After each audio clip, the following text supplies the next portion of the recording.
Class 10 के students के लिए सॉल्विंग है exercises. This is the name of chapter the voice of God. इसके वर्ड मीनिंग हैं, इसको अंडरलाइन भी कर सकते हैं आप और इसके मीनिंग भी इंग्लिश और उर्दू में समझ सकते हैं। वॉइस मीन्स साउंड, आवाज़। सॉर्ट लुक्ड फॉर, तलाश करना। टॉप मोस्ट, हाईएस्ट, ऊंचाई मतलब सबसे ऊंची जगह। ड्वेल, लिव, रहना, कहीं रहना उसको ड्वेल कहते हैं। हेयर, लिसन, सुनना। क्लाइम्ड, वेंट अप, ऊपर चढ़ना। Steeple, the most tallest part of the religious building या मीनार, उसको मजहबी इमारत का ऊंचाई वाली जगह को स्टीपल बोलते हैं। अमंग, अमिड्स यानी कि दरमियान में, अमिड्स, AMIDST। अच्छा, उसके अलावा ये कि आप लोगों ने इसको लर्न करना है पोएम को अच्छी तरह से। अगर आपने पोएम पूरी लर्न की होगी तो फिर आपको कोई भी MCQs आ जाएँ, कोई भी क्वेश्चन आंसर्स आ जाएँ, कोई भी डिफ़िकल्ट वर्ड्स आ जाएँ तो आप लोगों को कोई मुश्किल नहीं होगी। इसलिए आप लोग सबसे पहले चैप्टर लर्निंग की आदत डालें। अगर आपको बोर्ड की अच्छी प्रिपरेशन करनी है तो आपको चैप्टर रीडिंग हुए होंगे, लर्निंग हुई भी चैप्टर की, तो आपको कोई सा भी कॉम्प्रीहेंशन का जो चैप्टर होता है, कॉम्प्रीहेंशन का पोर्शन होता है 5 ईयर में से भी जिस तरह, तो वो आप लोगों को सॉल्व करने में आसानी हो जाएगी। अच्छा, इस तरह MCQs में नंबर 1 है the poet of the poem the voice of God is, कौन से पोएट ने लिखी है ये? लुइस आई न्यूमैन ने। अच्छा, Louis I Newman has written the poem, कौन सी पोएम लिखी है? The voice of God. Louis I Newman was, क्या थे वो? लेक्चरर थे, उन्होंने यूनिवर्सिटी में जाके पढ़ाया था अमेरिका की, तो वो लेक्चरर थे। राइटर भी थे लेकिन ये कि इसमें लेक्चरर आएगा correct answer. The bent of mind of the poet was religious. Louis I. Newman was an American poet. Louis I. Newman lectured at Columbia. The tallest part of the religious building is called steeple. The poet climbed, कहाँ पे climb किया था उन्होंने? steeple पे. God declare, go down again. God dwells among the people.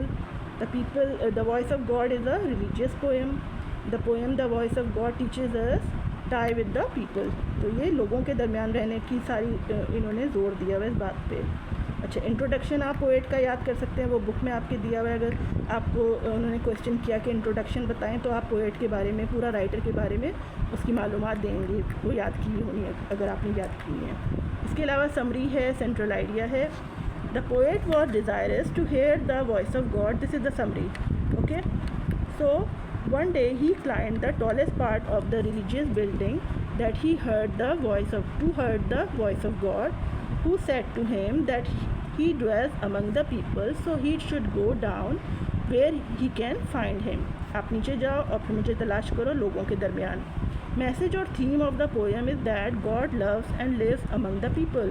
This poem expresses the love and closeness of God to mankind. क्योंकि अल्लाह ने मखलूक बनाई है तो वो अपने बंदों से बहुत प्यार करता है, तो पोएट को ने बोला कि आप जाके मखलूक से मेरी प्यार करें तो आप मुझे पालेंगे।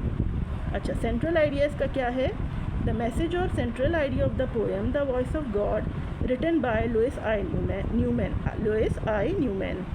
is that we should be very friendly and loving to other people. This is the best way we can follow to please God. God is happy with that person who takes care and serve mankind. If someone wants to be close to God, he should not allow himself from the people. God lives among the people. Therefore, love to mankind is actually the love of God. This is the whole central idea of the poem, The Voice of God. उसके बाद आ जाते हैं short question answers. अच्छा, why did the God ask the poet to go down again in the poem? God told the poet to go down again because he dwells among the people. He is not aloof from them, उनसे दूर नहीं रहे। So he asked the poet to go to them and to mingle with them, mix हो जाए उनके साथ। To love one's fellow man is the best way to win God's love. God's love those people who are caring and loving to other people. If we want to be close to God, we should love people and help them, care them. तो ये जो है सारी अच्छी बातें हैं उसको पता चली। Why did the poet climb the steeple? ये नेक्स्ट क्वेश्चन आ सकता है। The poet wanted to hear the voice of God from the place as close as possible, so he climbed the steeple. What does the poet mean to say, I dwell among the people? God loves all his creatures, especially man most of all. Man is his most beloved creation, therefore we should not separate ourselves from people. अच्छा, next question. What do you learn about the poet after reading this poem? The poet seemed to be a good and religious person, and he has a natural bent towards religion. He also seems to be very caring for people and want others to do the same. He thinks that this is the best way to win God's love.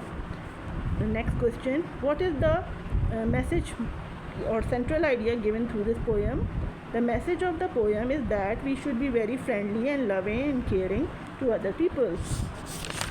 So this is the one of the best thing that a man or woman can do. God is happy with that person who takes care of and serve mankind. Okay, तो ये इसके summary और central ideas और ये सवाल जवाब थे. तो ये बहुत आसान और अच्छी सी पोएम है. आप लोग थॉरली स्टडी करें, इसको याद करें, लर्निंग करें और कामयाब हों और अच्छे मार्क्स लें. ओके, अल्लाह हाफिज़.